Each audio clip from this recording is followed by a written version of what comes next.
Hello there. Today we're going to be talking about guns. Okay, we're going to be talking about guns. Why guns are very important. In fact, this book talks about why guns are very important. But we're going to be talking about guns. My opinions on gun control, pretty much all that, okay? So, guns, right? I don't like gun control. I believe as a libertarian, once you're over the age of 18, in my opinion, over the age of 18, you have the right to consent to whatever you want with a gun, in my opinion. As long as you don't get attacked by somebody else with a gun, you have the right to own a gun. I mean, unless you do something really bad to not own a gun, unless all of society says you can't have a gun, you should be able to have a gun, in my opinion. Yeah. As a libertarian, I believe you have the right to own your body. Now, is it selfish, in my opinion, to hurt yourself with a gun? Yes, it inherently is. Is it wrong? Should you talk to somebody about it? Yes, absolutely. But as a libertarian, I believe that you have the right, kind of, to control your body. Why should the government control what you put in your body? Why should the government control what you protect yourself with your body? Why should the government regulate guns?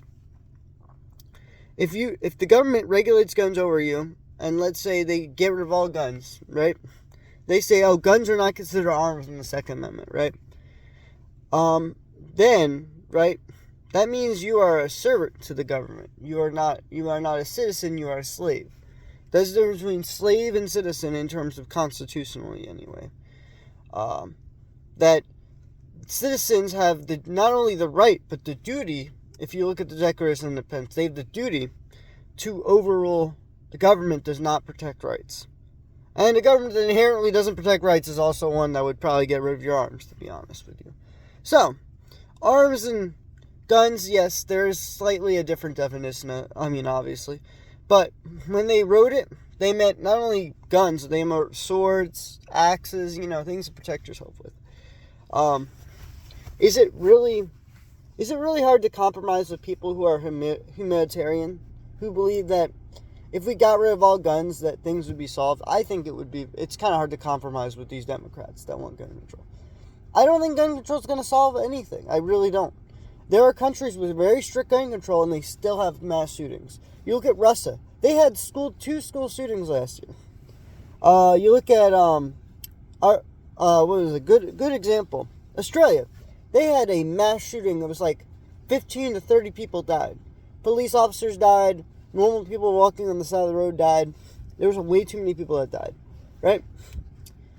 In my opinion, gun control is not going to... It might solve a little bit of it. Maybe a tiny smidge. But in most research, it's actually better to have more guns. Because most of the time, good guys with the guns... And we're talking about guns that aren't being discharged at all. They're just being aimed at by bad guys with guns. It's about like 200,000 per month or something crazy like it. It's like not month, but yearly at least.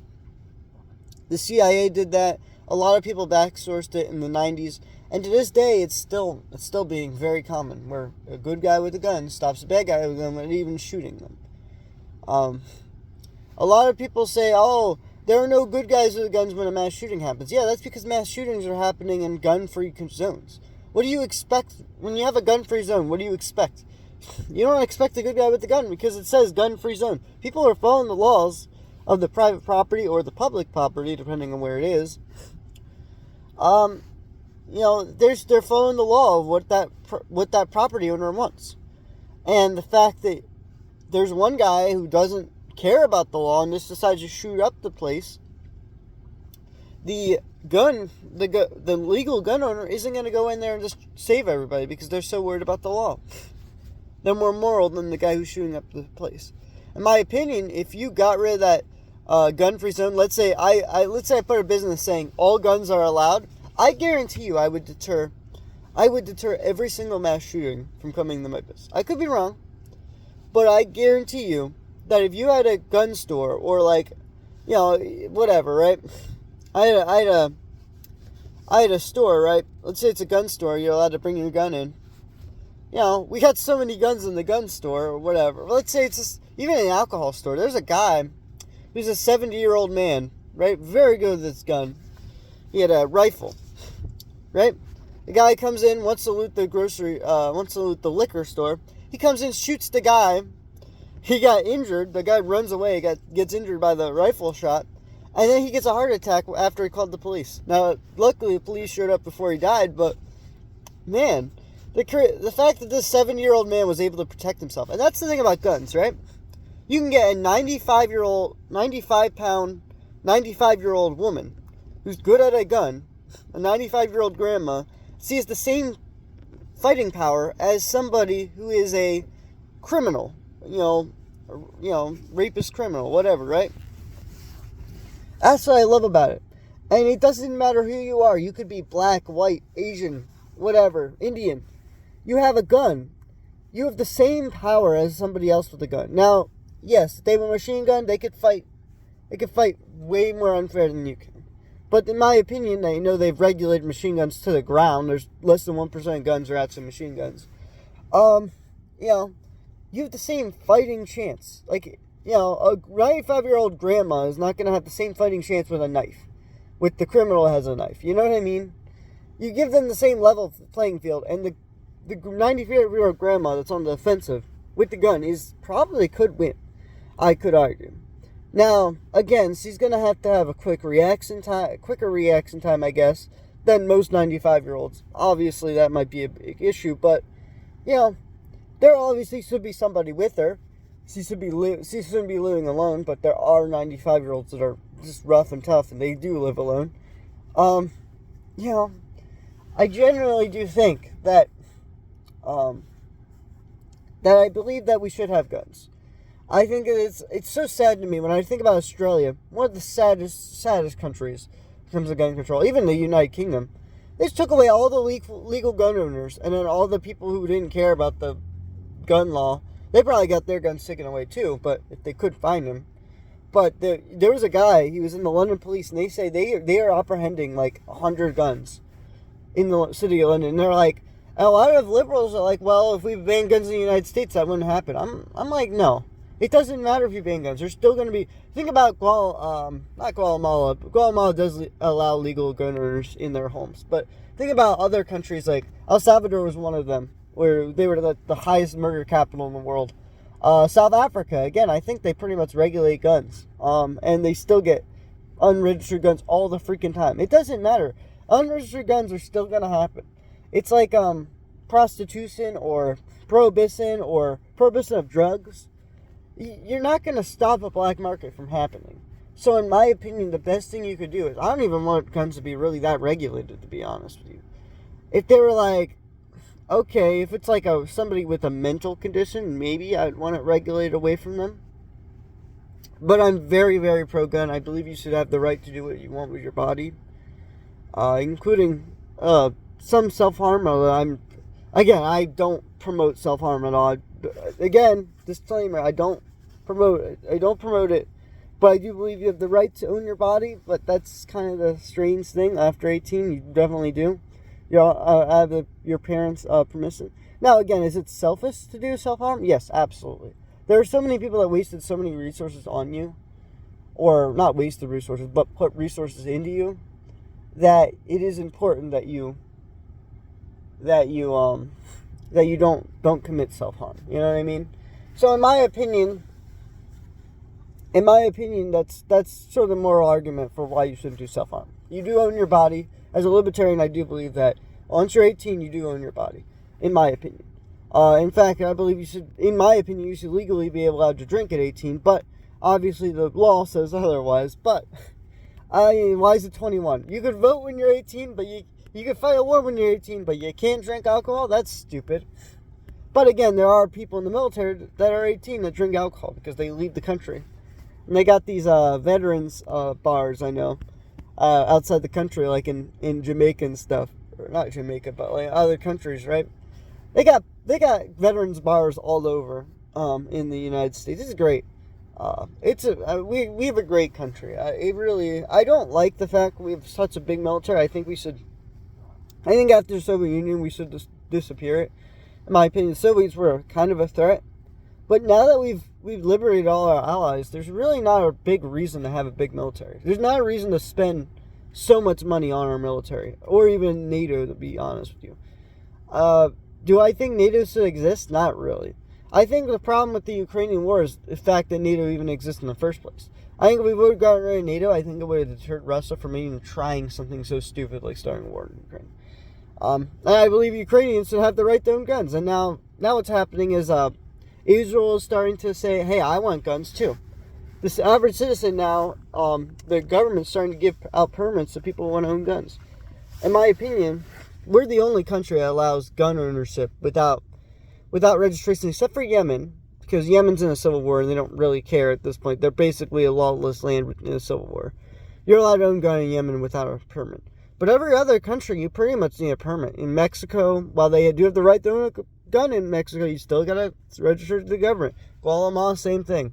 United States, we know that a gun registry is what caused the revolution in the first place in the United States. That's why we're against it. Because the British saw the registry that we made, or the colonies made, and they started taking away any of the guns that were registered. They knew exactly where they were at in Lexington and Concord. They tried to take those guns. Obviously, we didn't get to them in time. We got them before they got to Lexington and Concord. And we said, wait a minute. We have a national registry. We're going to do the British Empire we're going to do the same thing the British Empire did. So we got rid of it. And every time there's a national registry, think about it, Austria had a national registry. Guess what they did to all the Jews? They took away their guns and the Nazis took over. Poland, same thing. They had a national registry. Nazis took over their country. Oh, guess what? We know who owns all the guns. We'll just go marching house to house and take away their guns. Now, again, they're going to put up a fight maybe. If they're really defensive, they're going to put up a fight. Not saying they won't. But I am totally against the gun registry, because if we get a Nazi government elected, or even just a really powerful government elected, they now have every gun registered in the United States. I am completely against that. I believe gun registry is the first step to compensation. United Kingdom, Australia, New Zealand, they all had gun registries. Guess what they did after a while? After 20 years, once there was a mass shooting and once it was politically advantageous, guess what they did? They took away all the guns. Now your grandfather can't give his prized possession gun to his grandson. And that's just a really sad story about Australia. I saw so many pictures and videos of them cutting down the guns. Guns that have been handed down through generations. You know, something that has been honored throughout family's tradition. And, I just think that people need to, whenever the government says, oh, we need you to take away your guns because it's for your own safety, that's when you need a gun. There was a shirt of a Native American that said, it was a shirt that said that, right? We're going to take away your guns for safety. And then the underneath, there was like the Native American getting hurt or whatever. And then it was a Native American wearing the shirt. And then it was, that was like, that's the time when you need a gun. That was like the quote underneath. It's kind of cool, right? And so, like, you need guns. I can't express them out. The Navajo tribe, they need guns. They already have a government, but they need guns. And think about it. If Governor Newsom actually spoke what he preaches, oh, we don't need any guns, right? Why does his bodyguards have guns? Why does anyone in his security council have guns? Same thing with the United States president. He says so much about guns that are so just true. He's just fear-mongering at this point. President fear-mongers about guns, right? He's got a security council, though. Secret Service, that's what they call it. Secret Service, that has guns. I'm dumbfounded. Listen, if you're being protected by guys with guns, you shouldn't be speaking out. You're basically a hypocrite. Okay, if you got guns, or you have security clearance, a security council that has guns, you shouldn't worry about guns. It's just stupid to me. So, in my opinion, if you're a politician and uses security on taxpayers, you shouldn't be complaining about guns. Unless you're willing to get rid of that security council and save the taxpayers some money, then I could argue you can argue against guns. But until then, I mean, yes. Can we stop mass shootings? I generally do think we can. If we put those locked-in doors that schools put in, we get like 2 officers per school, or we just have home alert. Let's have kids be raised at homes instead of at school. Honestly, these parents are absolutely horrific. I watch videos, oh my god. These kids don't even know how to read and they're in the 4th grade. And you're supposed to be reading to learn instead of learning to read in 4th grade. And now they can't even read because they're on TikTok all day. And like, there was a 7th grade class, right? They did 4 paragraphs, right? They couldn't even tell you the main character of the story. I might be able to tell you the main character of a story, but these people don't have enough attention span now. These 7th graders or whatever. So it's really sad. And I think the fact is TikTok does promote anti-gun stuff more than pro-gun stuff. And again, TikTok's made to divide people. And these parents are just allowing them to go on TikTok, allowing them to go on things that dramatically decrease their attention span. If you look at the blinking of each child, it's a lot quicker now, or a lot less quick. I don't really know exactly, but I don't know. There's so many scientific studies where now they can't even keep their attention within 5 seconds. My brother, same thing. I show him a video, he's bored within 5 seconds. He hasn't even watched the main comedy bit yet, the video. If you can't keep your attention span, if you can't, I don't know, have attention span to read a book, then that shows to me that you're not going to be as successful as a CEO who can read 70 books a year. You know what I mean? And again, leaders can't be doing everything all the time. That's the thing. In the United States, we're so dumbfounded. Basically, what we say is, oh, our leader always has to make sure they're promoting something. No, leaders are there. They have to institutionalize whatever they're reading. Like even old lessons like the Bible, or I mean, I'm not a Bible guy. I don't read the Bible, but other really old books, right? Like Plato or Aristotle, right? You read their lessons. People got moral lessons from those books. And as a CEO, you just process them, and you have to make your 5 most important decisions of the year to make sure that company stays afloat. If you can't make those 5 important decisions correctly, your company goes under. Warren Buffett, Charlie Munger, all say that. It's not about just going crazy and promoting each thing, social justice, this, that, the other thing, right? It's not about promoting all that. It's about slow acting, and if something really rapid happens, you gotta be fast acting, and it's one of your more important decisions. So in my opinion, as a CEO or any leadership, and that's the problem, our president worried about too much crap. He just focuses on way too much stuff when he should just be focused on trying to get the job done. And that's the thing. Napoleon, he rarely governed. He was a governor of France. He was the executive branch of France. He was also the general of the military, and he was able to make his 5 most important decisions without really compromising a whole lot. His power, and it was kind of impressive. Like, you look at Napoleon, you look at the way Joe Biden rolls, and Joe Biden is making way more roles, making way more things locally than Napoleon ever did. And Napoleon was just able to maintain power. And you look at Joe Biden, and he says nobody likes the guy because he's focused on way too many things. And he's too old to really focus on way too many things. He shouldn't even be president. He should be in his retirement. No offense to Joey Biden. He is a crook. I don't know if he should be in jail, but he should be in his retirement, going out there and just having a fun in the Florida beach. You know what I mean? He's got elected senator a bunch of times. Now, does that say more on the American public than it does on him? Maybe. I mean, he may have picked the voters, but in my opinion, the voters picked him. So I do think the public sucks. I'm at the belief that the public sucks. I don't think that the public is a very good thing. If I ever ran a political slogan that was actually honest, I would say the public sucks. Because the public keeps voting in people who are very, very corrupt. That is just my opinion. But anyway, gun control, I'm completely against it in most cases. I would say gun control, like if it was somebody's child, or if it was a child that said, oh, I don't want my father owning a gun, maybe. No, I don't know. I don't know how red flag laws would work, but I really don't like them that much. I do think they would restrict rights. But again, I do think that I don't want licenses, I don't want registrations. I'm against gun licenses, I'm against registrations. I do believe that our high schools should be teaching gun safety. I think we should have gun courses in high school. I think we should be going out in the shooting range and shooting guns. Our teachers We barely get taught anything in school anyway. We might as well learn how to shoot a gun. And we should learn our Bill of Rights. We really should. We should have a whole lesson on the... First off, right? This is what really makes me mad about school, right? First off, it's a monopoly. Okay. Teach the disadvantages of monopoly. Why is our school suck? Okay. There we go. We got monopoly. Let's talk about why our school is a monopoly. Okay, second thing about school, teach about why the government constantly violates Section 8 of the Constitution, Section 9 of the Constitution. Talk about that. Talk about the compromises, why we do that. Supreme Court says we are not violating Section 9 and Section 8 of the Constitution. Well then, okay, read it and tell us why. Every high school student should know that.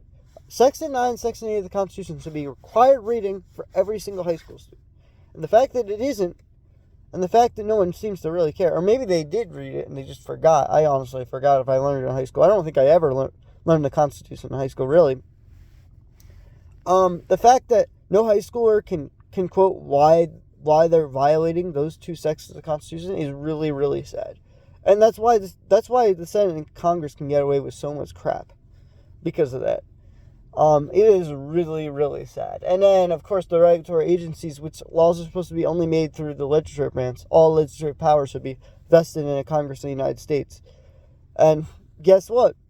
Most of those laws are not Congress approved. 90% of laws are federal regulations by the executive branch from one of the executive departments. That is a violation, in my opinion, of the Constitution. That is way too many flexibility. That's way too much flexibility for the executive branch. Those guys are not even elected. They're appointed by a guy who was elected, who is the president. Now, the president doesn't have the right to appoint all those guys, but they should not be making laws. The legislative branch should have the consent of the people. Now you have an unaccountable branch of the government making laws. That is stupid, right? Talk about Section 8 and Section 9 of the Constitution. Talk about Section 1 of the Constitution, for crying out loud. We're not even following that with the legislative process, okay? It's just too much. It really is. We need to get rid of these executive departments, or we need to get rid of the regulations within them.